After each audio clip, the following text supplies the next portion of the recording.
एक बूढ़े भिखारी अनोखी कहानी। हर दिन एक भिखारी दरवाजे के पास आकर भीख मांगता था और घर का मालिक हमेशा घर के बाहर आते ही उसे देखकर फिर जाया करता। कई बार उसके लिए गालियां भी बकता। वो कहता, तू जिंदा ही क्यों है? पूरी जिंदगी ऐसे ही भीख मांगेगा क्या? धरती का बोझ क्यों बना बैठा है? और कभी कभी उस भिखारी को गुस्से में वह धक्का भी मार दिया करता। इतना कुछ हो जाने के बावजूद अधिकारी के मुंह से सिर्फ यही निकलता कि भगवान भगवान तुम्हारे पापों को माफ करे। एक बार सेठ को धंधे में बड़ा नुकसान होने की खबर मिली। सेठ बहुत परेशान था कि तभी उसके दरवाजे पर वही भिखारी आया। गुस्से में अपना आपा खोते हुए सेठ ने उस भिखारी को पत्थर दे मारा। पत्थर लगने के कारण भिखारी का सर फूट गया और उसके सर से खून बहने लगा। फिर भी दर्द से कराहते हुए भिखारी ने इतना ही कहा, भगवान तुम्हारे पापा को माफ करे। भिखारी वहां से चला गया। सेठ सोच में पड़ गए। भिखारी को पत्थर मारा, फिर भी उसने सिर्फ प्रार्थना की।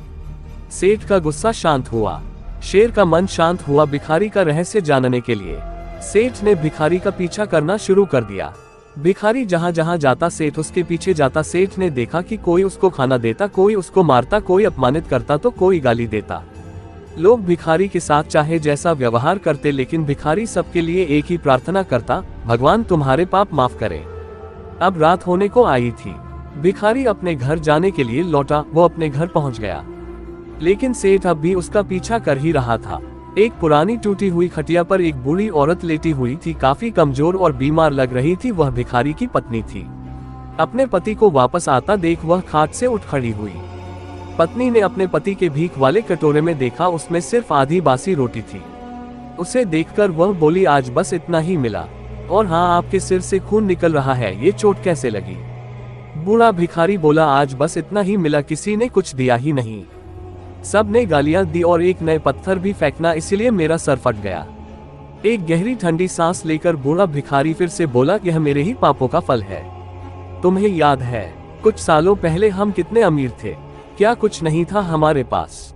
हमारे पास हर चीज जरूरत से ज्यादा थी, लेकिन हमने कभी दान नहीं किया।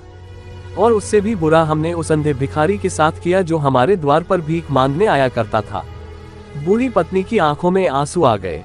वह बोली, हाँ, हम उस बेचारे अंधे के साथ बहुत बुरा करते थे।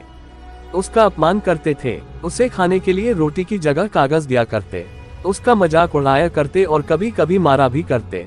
मैंने कभी उसको रास्ता नहीं दिखाया। एक बार मैंने उसके मुंह पर मिट्टी भी फेंकी थी और वह हमेशा दुखी होकर यही कहता कि भगवान तुम्हें तुम्हारे किए की सजा देगा, भगवान तुम्हारे पापों की सजा जरूर देगा।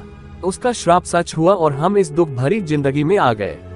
भिखारी बोला, हाँ, उसका श्राप सच हुआ, इसलिए मैं किसी को बददुआ नहीं देता। चाहे कोई मेरे साथ कैसा भी बर्ताव करे, मैं हमेशा उसके लिए प्रार्थना करता हूँ। मैं नहीं चाहता कि कोई भी हमारे जैसे जिंदगी का अनुभव करे, किसी को भी हमारे जैसे दुखों का सामना करना पड़े। वो नहीं जानते कि वह कितना बड़ा पाप कर रहे हैं, इसलिए अनजाने में हुए पाप की ऐसी सजा किसी को भी मिले, मैं नहीं चाहता। सेठ वहीं पर छुपकर यह सारी बातें सुन रहा था। अब उसे सब कुछ समझ में आ गया था। भिखारी और उसकी पत्नी ने वह आधी रोटी मिल बांट कर खाए और भगवान को धन्यवाद बोलकर सो गए। अगले दिन बड़ा भिखारी फिर से भीख मांगने गया। सेठ के घर के पास जाते हैं। सेठ ने पहले से गर्म रोटी या उसके लिए निकाल कर रखी थी। उसे देते हुए सेठ विनम्रता से बोला, माफ कर दीजिए बाबा, उससे बहुत बड़ी गलती हो गई। बूढ़ा भिखारी बोला, भगवान तेरा भला करे। इतना कहकर वह आगे निकल गया। इस कहानी से जो सीख लेने लायक है वह बड़ी ही सिंपल है कि आदमी चाहे किसी के बारे में बुरा कहे या भला करे, लेकिन भगवान सिर्फ कर्म के हिसाब से उसको फल देता है। क्या हुआ अगर भगवान नहीं दिखता है? लेकिन ये बात बिल्कुल सच है, उसके खाते में सबका हिसाब बहुत बहुत पक्का होता है। इसलिए जब किसी के लिए कुछ भी करो तो अच्छा ही करो। अगर ये कहानी पसंद आई है तो सब्सक्राइब जरूर करना और बेल आइकॉन को प्रेस करके ऑल पर सिलेक्ट कर देना, ताकि इस तरह की वीडियो जब भी मैं लेकर आता हूँ तो सबसे पहले आप देखें।